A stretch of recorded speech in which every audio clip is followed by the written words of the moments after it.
Russia, right? The largest country in the world. We know that it's the biggest, and we know that it consists of so many different cities, regions, republics, right? We know that there are like 21 republic, 48 regions, and we have so many places in our country to show that it's so difficult, right, to say what is a must see. So what else? Russia has 11 time zones. It's the only country in the world that has 11 time zones. So we celebrate New Year 11 times in different cities. Can you imagine? It's incredible.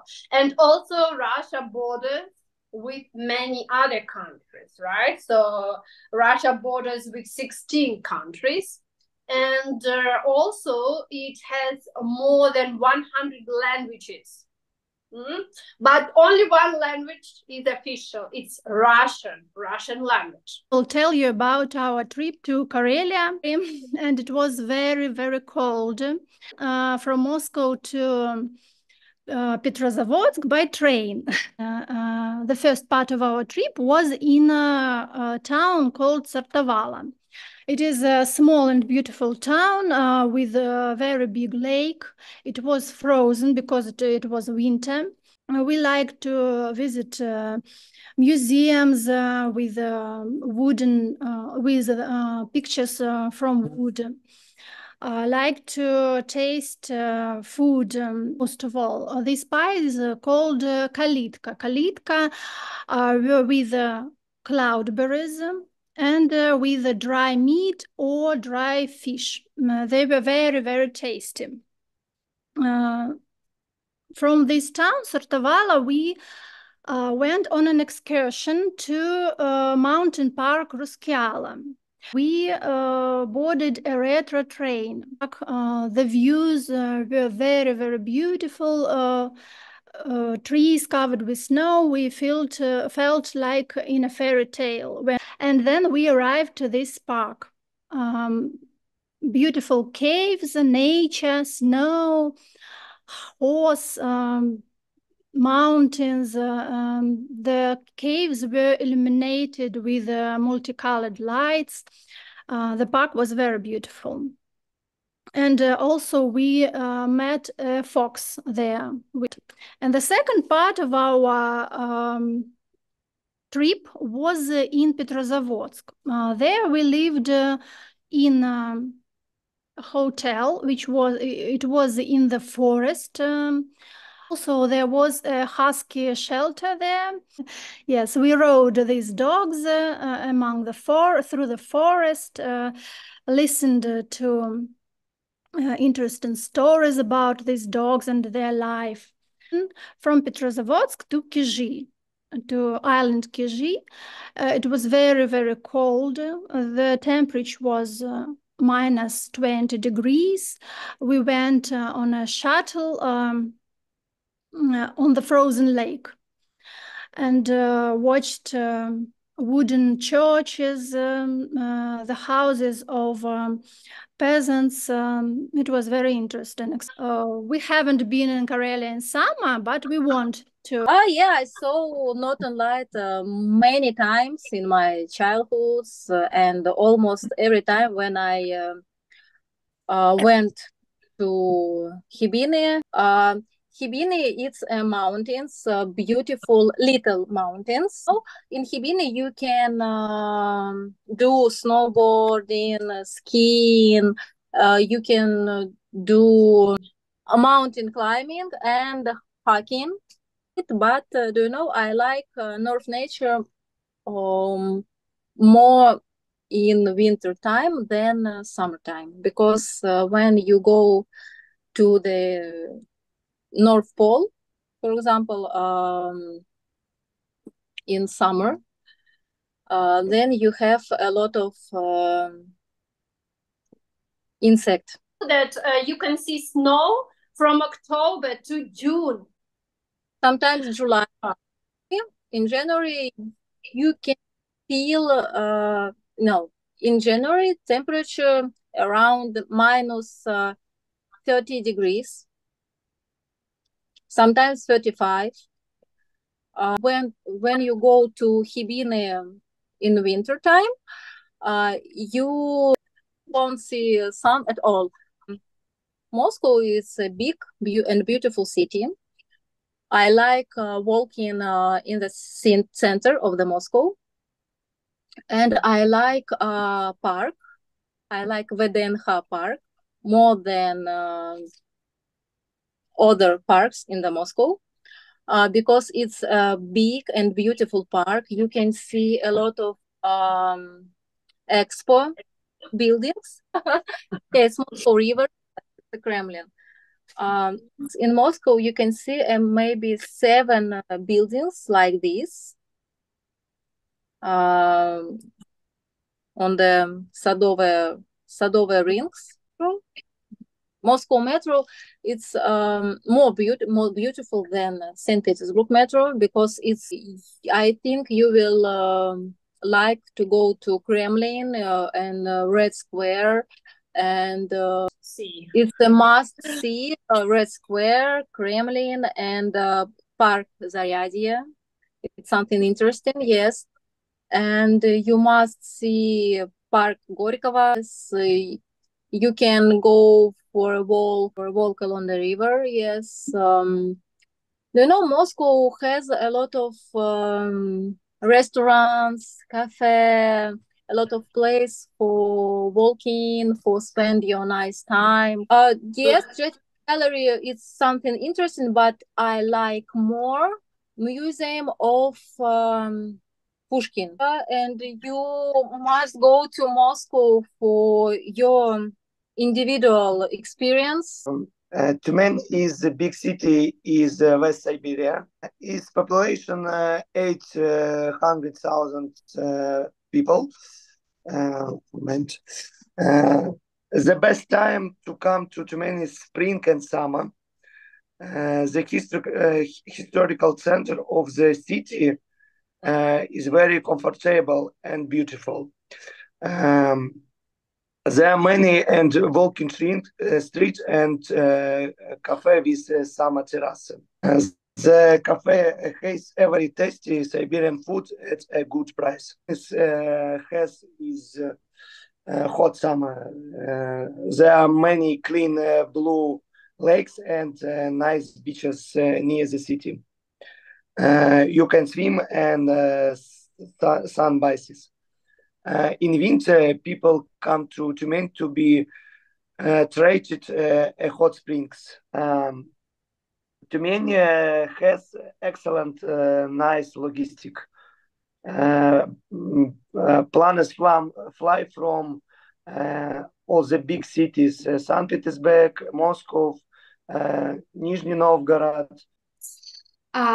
Nizhny Novgorod is known as the city with the most beautiful sunsets in the country. The city is located at the intersection of the 2 rivers, the Volga and the Oka. 400 kilometers from Moscow. And our city has a good location, and city has always had a lot of people who transport their goods along the Volga and Oka, and they stopped in Nizhny Novgorod to buy some goods and sell others. Have the main and famous building is the Kremlin, which is a majestic fortress well 2 kilometers long. And Kremlin is at the beginning of Большая Покровская street. There is in our city, and Chkalovskaya stairs. It has 560 steps. It like a figure 8. this place where we can take picture and admire the beautiful view of the city and admire our sunset. St. Petersburg is the cultural capital of Russian country. It is a beautiful city with historical value. City has a rich cultural program. There are many museums, theaters, and sport complex. There are many beautiful parks and cathedrals in the city. I recommend for those people who want to visit Moscow and St. Petersburg and other cities in Russia to take a train or to take a cruise, a river cruise. About Anapa, what I can say. Over the past 10 years, this city have changed and expanded a lot.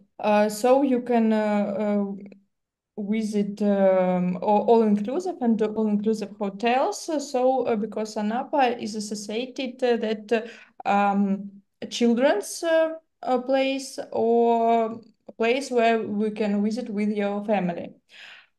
So you can visit interesting places near Anapa, like as Kiparis Lake. It has a very interesting history, and so you can walk, swim in this lake, have a picnic or eat in a cafe and ride in catamaran. In Anapa, you can visit two same location. It may be 400 steps and 1800 steps. It is a beautiful view and as a bonus and the clearest sea where you can swim. But I recommend you this location only a healthy people because put down it is okay, but get up it is extremely difficult. And if you visit this location with children, you you need to get up with children on your arms, and it is really difficult. One place that I can recommend it is lavender field.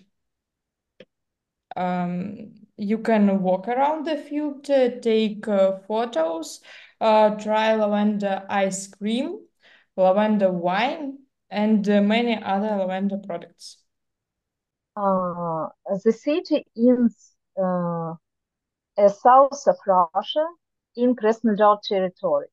The city located of the Black Sea cast around Gelendzhik Bay.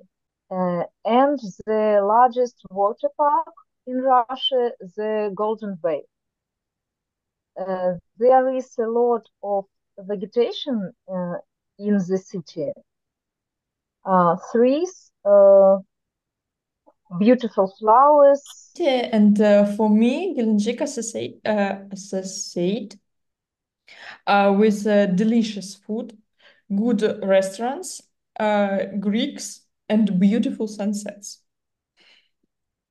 I don't know why, but in Gelendzhik live a lot of Greeks, and so Greeks hotels, Greeks food, Greeks restaurants. So it is a little Greece in Gelendzhik. I think it is a golf center in Gelendzhik, so you can visit, go for a walk, and you can play golf there, because it is a year-round golf resort with 18 holes. So it is the biggest golf resort in the south of Russia. Every year, my husband and I go to Krasnodar. We always visit an amazing park. Its official name is Krasnodar Park, but people call it Galitsky Park. Entrance to the park is free for visitors at any time of the day. It can be recognized one of the best parks in Russia. The territory of the park is divided into 30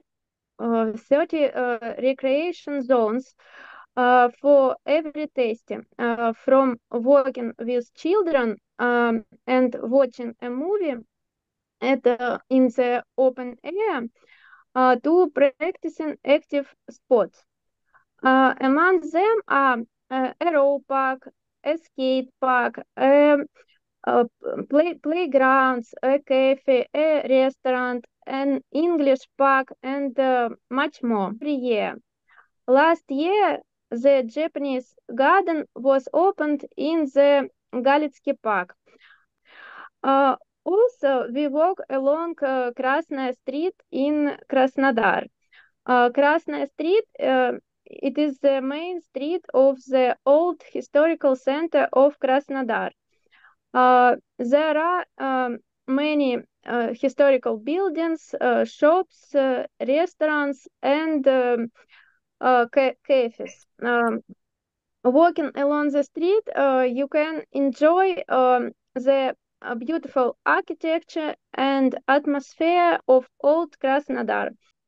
Sochi is one of the most famous resort cities in Russia. The venue, the 2040 Olympic Games history. Olympiad was held in the mountain and coastal clusters, which are located in the Adler district of Sochi. A total of 380 different facilities were built. One of them is Krasnaya Polyana, the venue of the Olympic Games.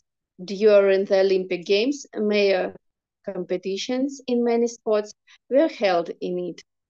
Krasnaya Polyana is a popular center for skiing and snowboarding.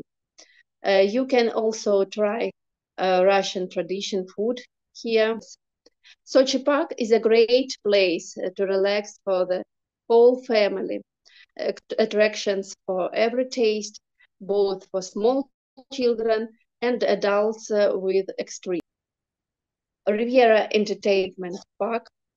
These are attractions and exhibitions, a park area for walking, and a collection of garden sculptures such as dolphins with a ball, Pegasus. The Sochi Arboretum is a grandiose collection that includes more than 1,800 exotic and rare plants from different parts of the world. People come to Sochi for recreation, to walk along the long embankment, sunbathe on the beach, and swim in the sea.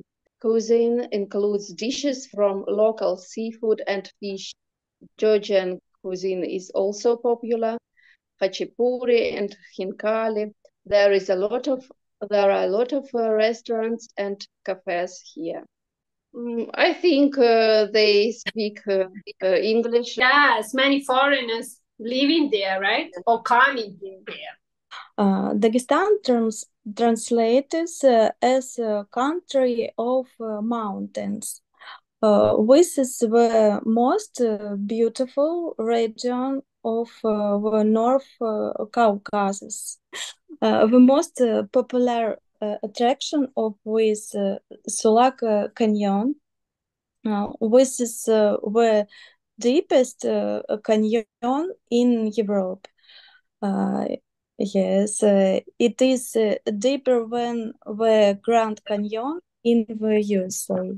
Also take a boat ride on the Sulak River. You can take beautiful picture at sunset. Be sure to visit the ancient city of Derbent in Dagestan.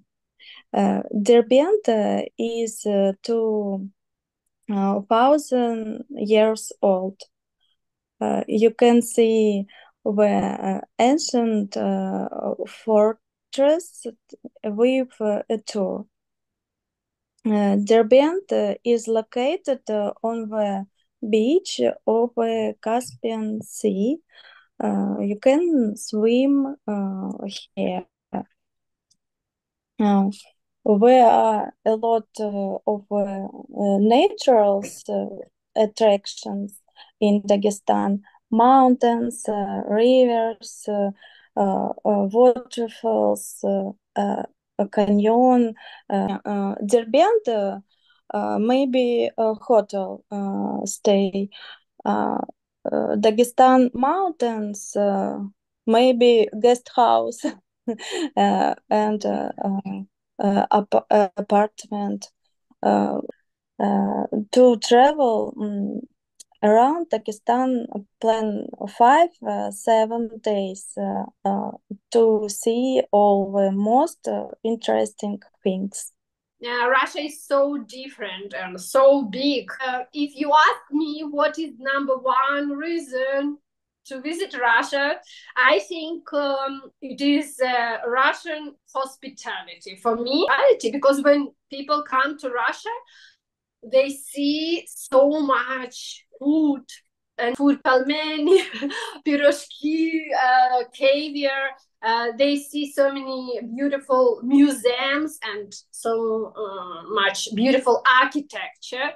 Hospitality, architecture, Russian arts, and of course, Russian people are very, very hospitable. That's why you need to go there. And to buy some souvenirs, like matryoshka and something like this, and to take home.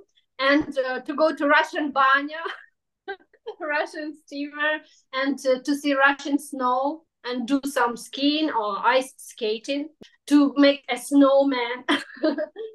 And try Russian tea with Russian samovar. That's what I think is a real Russian experience. And maybe to listen to husky Russian dogs, husky